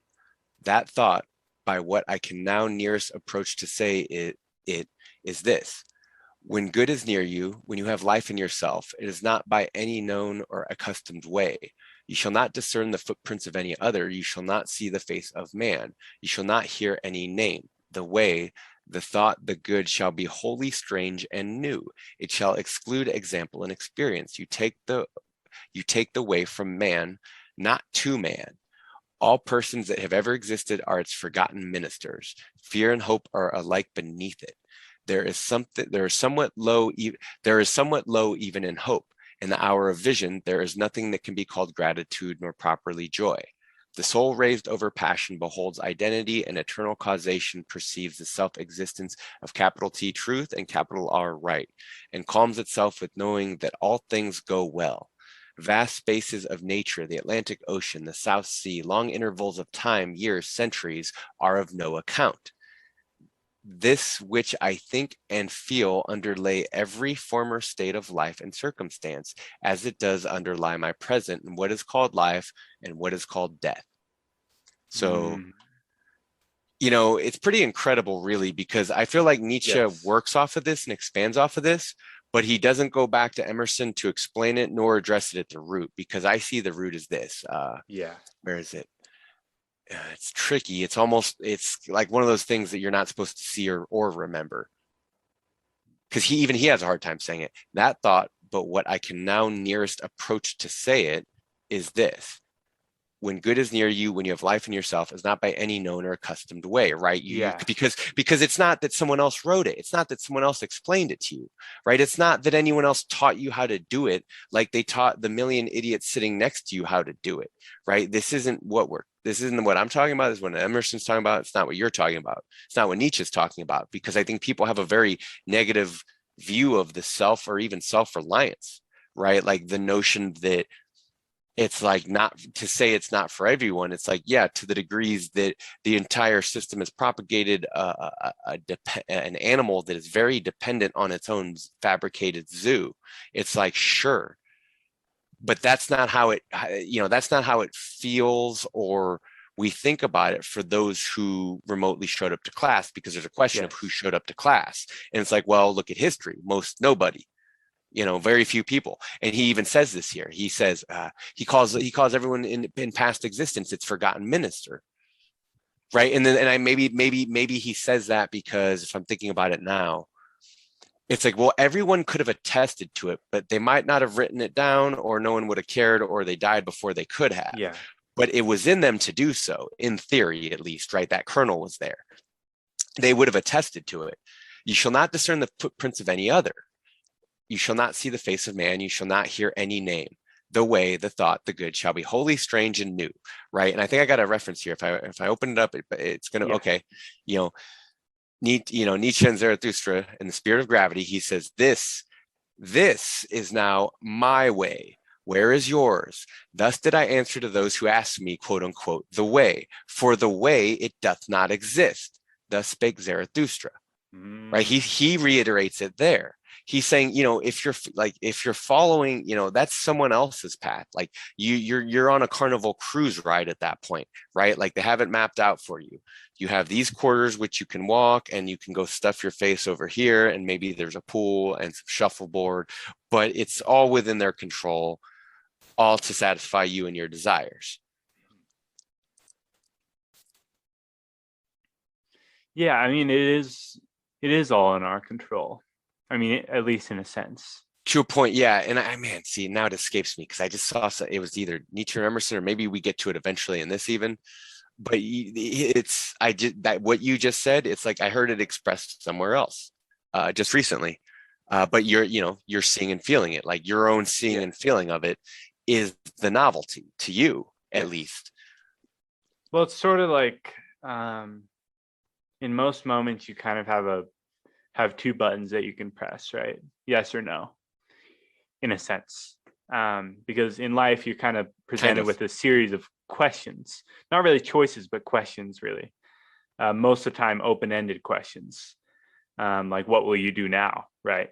And ideally, you don't have to think about it, because then you're asking that question all the time. Well, what then? And what then? Right? Then you become a child all over again. What then? What then? And what if the answers aren't enough? Yes. And most of the time they aren't enough. Right. Well, I mean, you see they're not enough. And it's like, why? Well, because you're going for a cup of water, like you're dying in a desert, and you go for a cup of water from someone else, and you're ignoring the ocean adjacent desert within, and that's the depth of which your suffering and your pain carves out room for great joy. Yes. Like they don't exist without the other. Can't, and I know, especially here in America, like people want to have their cake and eat it too, with pretty much everything all the time, and since forever it's been this way, right? Land of the free, home of the slaves, right? Like it's always been this way. And that's the yin and yang, right? I mean, you got to have, if you want evil, you got to have some good, right? If you want well, it was too no, but in our case it was just decadence. So founded in I got four. There might be more in there, but like the four biggest pillars I see are revolution, slavery, Christianity, and democracy. Like that was just a recipe for decay. It's like it all came together, and of course it was going to fall apart. You could not contain all those forces when the whole of it was to nullify itself, right? It was so many competing wills and forces that, we're left with this modern incoherent mess. To the degrees that that I'm calling it incoherent because it has no answer for itself. It has no goal. It has, like, the country of America, just like all other countries, right? It hasn't answered any of these like, at best it has stopgap solutions and ways to try to control and subjugate its people, but it doesn't have any real answers or solutions. At best, we implement stopgap solutions, and that's what our best thinking and engineers and people generally can do. You're ministering. By the time you realize you need to minister to a problem, it's already too late. Like we're talking about this, almost hundreds of years after the fact. These problems that Emerson identified, that Nietzsche identified, that plenty of other thinkers have identified and understood in their own right and their own experiences. We'll keep going here. It's a septic tank of American culture, right? Yes, right. And then again, within that's a lot of resentment, but the revolution is a resentment. Slavery creates resentment. Christianity has brought resentment everywhere it goes, and it's predicated on revenge and resentment, Some people say it even brings PTSD, like cultural PTSD. What does? From a Civilized to Death by Chris Ryan. He talks about how it's like our whole culture is suffering from like PTSD from Christianity and from Western. Well, that reminds me of thought. crazy Uncle Ted talking about the over socialized liberal. Like probably overeducated, probably over socialized. Let's see. I think that's definitely a part to it, because again, we're talking about how many healthy instincts did we have to curtail? How much did we have to medicate that out of you? How many learning disability classes did we have to put you in? And I mean this again. By now, anyone listening on the subject of self-reliance should realize how literal we're taking all this, right? It's not vague. It's not metaphorical. It's not metaphysical. It's not abstract. It's real. Because in every metaphor, there's a whole lot of truth. Well, that which I think not in every metaphor. But this is what he says. So again, you can whether you keep centuries between you or someone else. It's like you can do that, but as Emerson here says, "quote unquote," long intervals of time, years, centuries are of no account. That's what it is to have the world beneath you. That's the pathos of distance, and I'd also call it, the pathos of the heights. So next, did we cover, let's see. That's good enough. We've been going on about this for a while. Cool. You want to take us off with the next part? Yep. Life only avails, not the having lived. Power ceases in the instant of repose. It resides in the moment of transition from a past to a new state, in the shooting of the gulf, in the darting to an aim. This one fact the world hates, that the soul becomes. For that forever degrades the past, turns all riches to poverty, all reputation to a shame, confounds a saint with a rogue, shoves Jesus and Judas equally aside. Why then do we prate of self-reliance? Inasmuch as the soul is present, there will be power, not confident, but agent. To talk of reliance is a poor external way of speaking. Speak rather of that which relies, because it works and is. Real quick, the rose works and is. Keep going.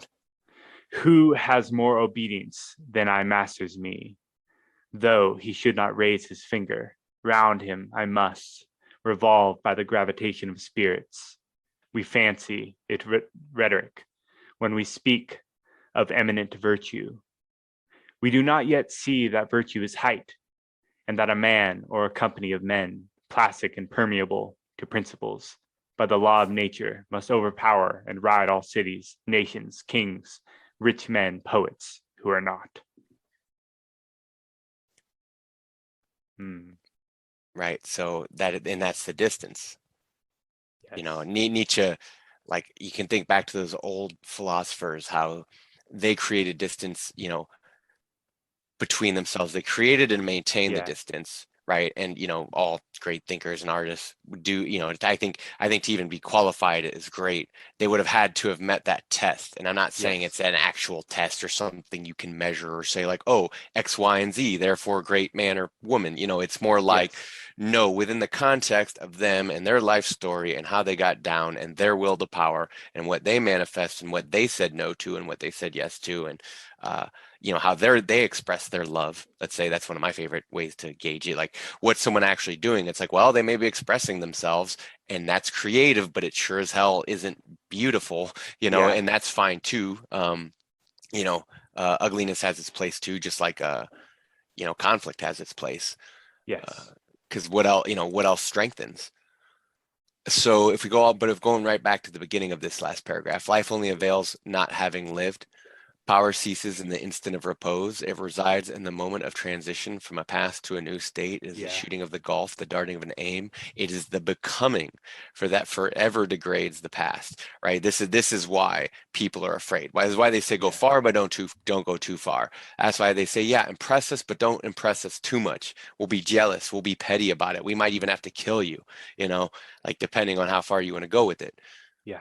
And it's necessary. Like Nietzsche talks about that in Zarathustra. Creators are also breakers, and it's for that reason that they've always been attacked. It goes hand in hand. Well, I guess not, because it's within the modern cynical world, it's easy to just be a breaker, right? But I guess I'm speaking of anyone that anything of note, anything that you would want to read, or anything that would stand the test of time. Yeah. But I guess or go on. Well, I like that he says that this one fact the world hates that the soul becomes, because, we're thinking of this immortal, permanent soul, right, that never changes. But he's saying, well, guess what? It always changes. It's always changing. It becomes. And that's Nietzsche right there. Yep. And it forever degrades the past. It turns all riches to poverty. So again, it's like there's plenty of things in the past. And Emerson even says it earlier, right? Where he talks about, well, we have this standard set from the past. And it's really high.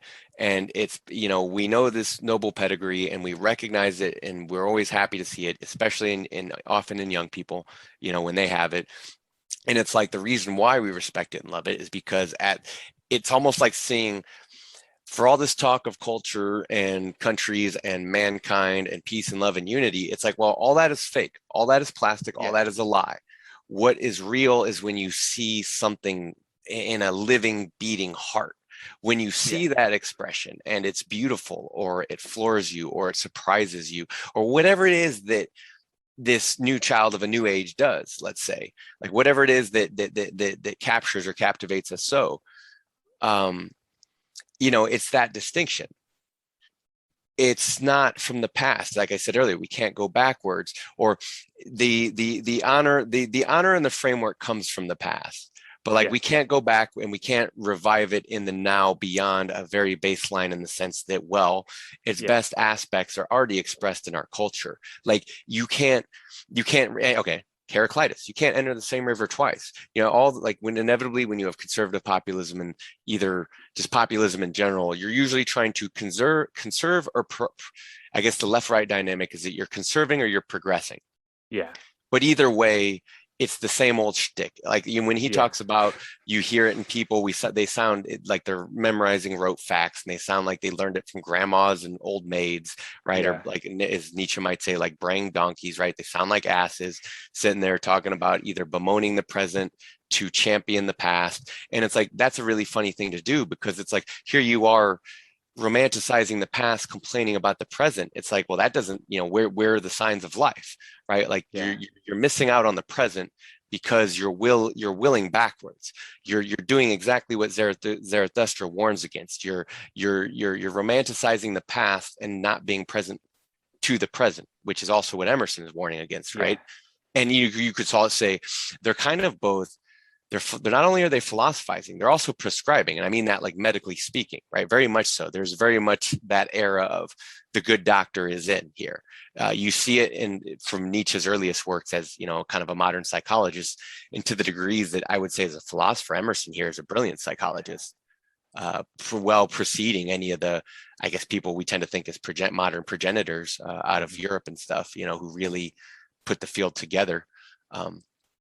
So forever degrades the past, all reputation to shame, confounds the saint with the rogue, shoves Jesus and Judas equally aside, right? That's the past. We're done with that. We can't move backwards, can't step into the same river twice. We must move forward, right? And it's like humanity collectively might well be screwed, right? It could just be next nadir until next nadir. But for the individual, I would prescribe against such a dismal, pessimistic, or nihilistic conclusion. Right? Like those healthy instincts that tell you something's wrong, those are correct. That's actually what's been tamed and retarded out of you intentionally, right? It's to put you in a stupor so you don't see or understand any of this. And, anyone who's here to hear this already knows this, but it's funny that I'm speaking to like some hypothetical person who doesn't exist, at least in present capacity to understand. Yeah. And I guess, look, I'll go ahead and say it now. It's like, yeah, I'm just thinking about the fallout for years to come. That's all I'm thinking about, at least at this juncture. Of the cultural. Yes. Yeah. Luke. Yes. They're gonna keep coming. The fallout's gonna keep coming, guys. Let's see. We do not see yet the virtuous height. We covered that, right? And see, so in 1840, fair enough. You could, like, Emerson's grandfather did. He can talk of virtue and God and morality because he also, like I said, he's willing to be the Antichrist, and he plays that part too. Yeah.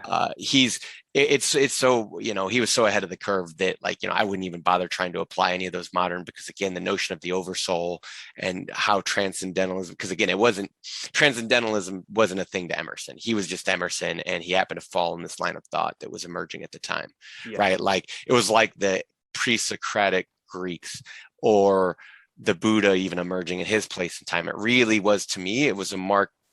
Like, I can't read this, but a distinct mark in mankind's consciousness and sentience. Right. So to me, it's that great of a mark. And Nietzsche does the same thing. It's not just, oh, that's a fun thought, or that's a curious thought, or that's a political thought, or that's a solution. It's like, no, this is marking a sea change in understanding. This is marking a sea change, not just in consciousness, but also scientific method. Yes. It happened in Emerson's time. It was still ongoing. It was ongoing in Nietzsche's time, and it's still ongoing. But every time those revolutions happen, take heed. Like, it's always changing. Always. So you want to always flowing. Would you do us the honor? Take away the next part. Yeah. This is the ultimate fact which we so quickly reach on this. As on every topic, the resolution of all into the ever-blessed one.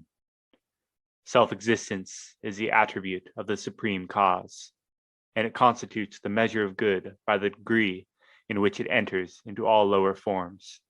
All things real are so by so much virtue as they contain. Commerce, husbandry, hunting, whaling, war, eloquence, personal weight are somewhat and engage my respect as examples of its presence and impure action. I see the same law working in nature for conservation and growth. Power is in nature the essential measure of right. Nature suffers nothing to remain in her kingdoms which cannot help itself. The genesis and maturation of a planet, its poise and orbit, the bended tree recovering itself from the strong wind, the vital resources of every animal and vegetable are demonstrations of the self-sufficing and therefore self-relying soul.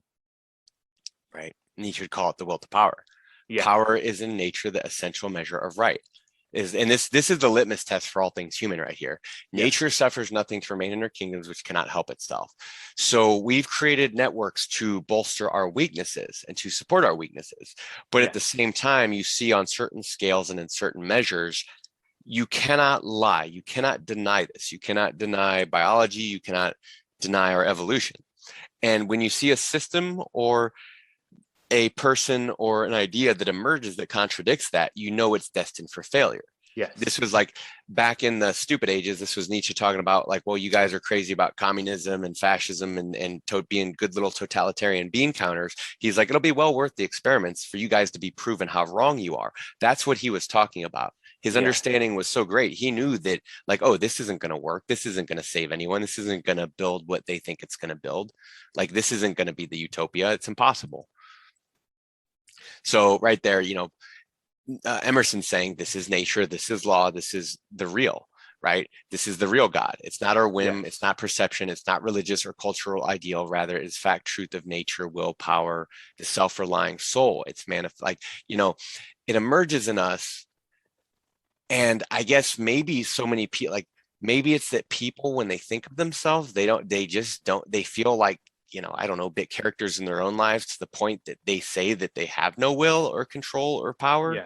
Because like you said earlier, you the way you worded it, because it's a real tricky thing to say, and even Emerson knows this, which is why he approaches Mum's the world, right? He just uses what simple words he can to explain the otherwise unexplainable, because it is a really weird expanse of sentience, to be aware of these things. This is Nietzsche says, when an instinct is the moment we become conscious of an instinct, that instinct is weakened, and it's because, again, on its own, the instinct just leaps and bounds, right? It doesn't need explanation, it doesn't need justification, it doesn't need any of that. But it's a sign of morbidity that we become aware of it, because now the notion is like we're trying to cultivate it, right? Like, oh, I need to be healthier, oh, I need to do this or that, or oh, I'm supposed to do this or that, right? It's a very, it leads to, like, I guess in another sense, it leads to a state of forever reaching, right? Forever reaching outside of ourselves for something. Instead, the resources are within. It's a matter of tapping into it. Yeah, and it takes time. Pull it out from yourself. Time, strength, training, and it otherwise might seem impossible first. And ask anyone who's ever lifted weights, it's like it seems impossible at first, but by the time they get into it, then they can start putting it on. Or like we've used other examples like martial arts and things like that. At first your reflexes are going to be shit if you're not trained in anything reflexive. And then, once you train them, though, you're not going to be able to stop them. Yeah. And you can't stop them at that point, because it's become, an instinct at that point, or a reflex. And to me, reflex is it's a mystified way to say instinct. Well, the flow state. Maybe. Let's keep going. I mean, it's kind of two separate things, but I mean, in a sense, like when you're, like, at least when I write, okay, yeah, sure, I'm in a flow state, right? It's like a reflex. Yes. And maybe, and that's like me pulling out like this energy within me, like onto the paper. Yes, because if it's the notion of it's flowing, it means, well, you might come to an obstacle, but water doesn't give a shit. Water, no obstacles don't generally stop water. It'll flow around it or fit what shape it needs to. It'll contour to the degrees that you might want your thoughts to do that. Be like water, my friend. Yes, water is a great element. So let's go. Wait. Let me double check. Yeah, let's go ahead and move on to the next. Cool. Yeah, we'll leave it off with this one. Thus all concentrates. Let us not rove. Let us sit at home with the cause. Let us stun and astonish the intruding rabble of men and books and institutions by a simple declaration of the divine fact. Bid the invaders take the shoes from off their feet, for God is here within. Let our simplicity judge them, and our docility to our own law demonstrate the poverty of nature and fortune beside our native riches. For God is here within. For God is here within. Right. Ask the invaders to take off. Right. First off, it's a pretty ballsy move. Right. If you're asking invaders to take off their feet, it tells you that you're not. If they're invading you, it tells you that your concern with them is not the same as what their concerns are for you. This makes me think you have different values, right? In this context of what he's saying. He's saying, you're literally an invader to me. You might be my own countryman, right? You might be a friend even. And he's going to get into that real quick. But if you're in my house, you're taking off your shoes. Yes. And let our simplicity judge them. This makes me think of Voltaire saying again, like, I'm not doing anything. I'm just putting your own words back at your feet. And our docility to our own law demonstrate. So simplicity judges best. It shows how little the strong need, but is also the best stance for earnestness and sincerity, right? It's like, look, things don't have to be complex, and even truth, it doesn't have to be deep. One of my favorite aphorisms from Nietzsche, I forgot already exactly where it is, but I think it's in The Gay Science. And I think it's about ice baths and saying, look, for especially even for the harmful truth, it's like sometimes just a quick in and out, like it works wonders, and it'll get you far too. Like if people are opposed to this method, it just shows you that they're unaccustomed and they're likely afraid. They can't handle it. They need things slow. They need things in a box, or they need things, in another way. They actually can't make ground that way. They can't cross any frozen tundra, let's say. Nietzsche, they can't walk across the desert. Yeah, basically. And it's like, it could be a death sentence. And so maybe there's a reason why people avoid it.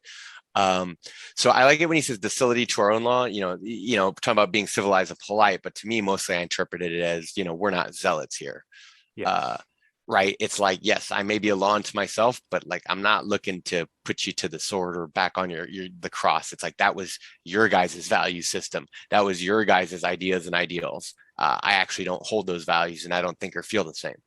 So, and he calls it our native riches. You know, nature already gave us our riches, our power. Like I said, it's within, it's self-cultivated. Yeah.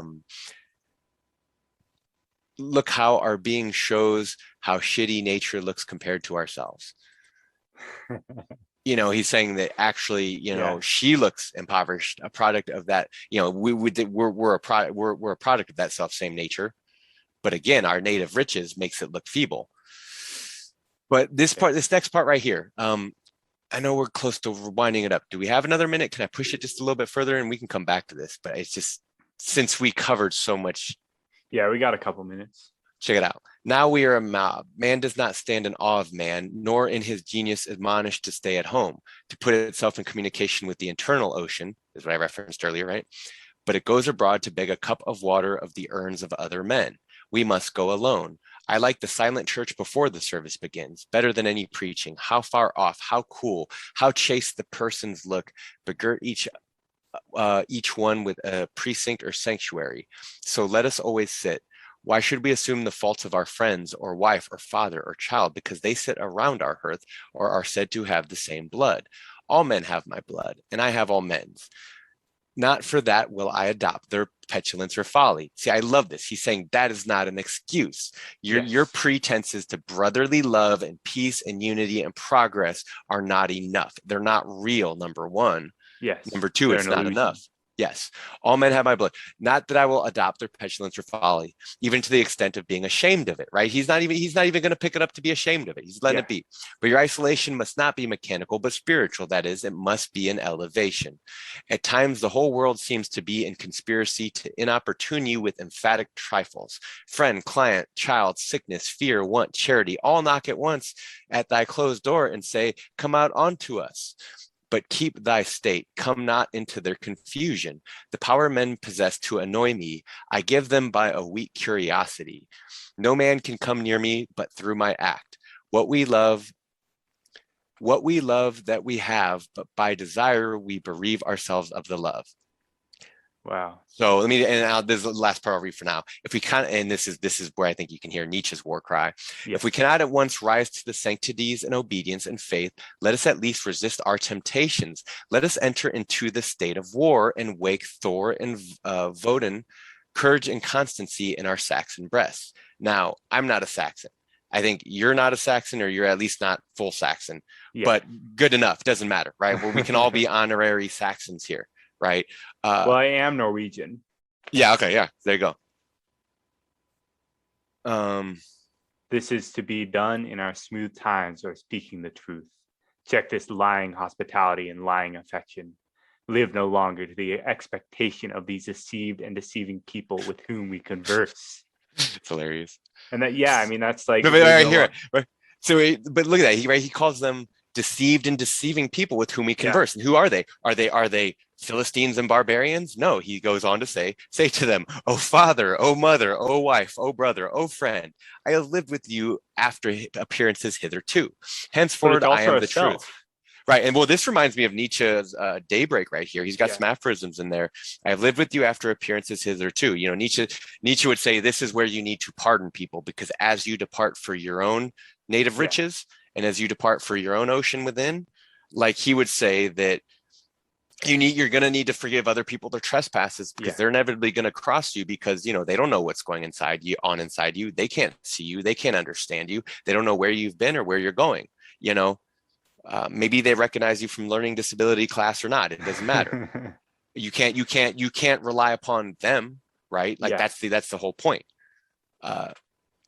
So it's a good place to stop. Let me just add a few more notes here. I think, again, it's telling that he calls, again, he's not talking about enemies. He's talking about loved ones. That's how hard this is. That's what the pathos of distance is, even to one's loved ones, right? That's what the harmful truth is. That's what honesty is. It doesn't mean, you know, he wasn't polite. It doesn't mean Nietzsche wasn't polite, right? Because they generally were, but they understood how deep and serious these things are, and the troubles and problems they spell. So, you know, I guess, look, we can kind of, when we come back to this, I would like to, we went over a little bit at the top and a little bit in the middle there, but I'd like to kind of go back over what we missed when we resume.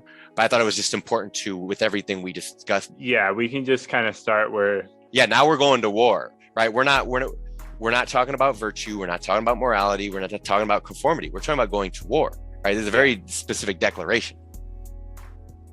Cool. Let's go to war. Amen. All right. Well, thanks for coming on again, Mynaa. Hey, thanks for having me. And yeah, that is part 5 of Self-Reliance. We'll pick back up with part 6 next time, near the end of page 13, where it starts with, if we cannot at once rise to the sanctities of obedience and faith. And that's from the math.dartmouth.edu link that will be in the show notes. So anyways, thank you for listening.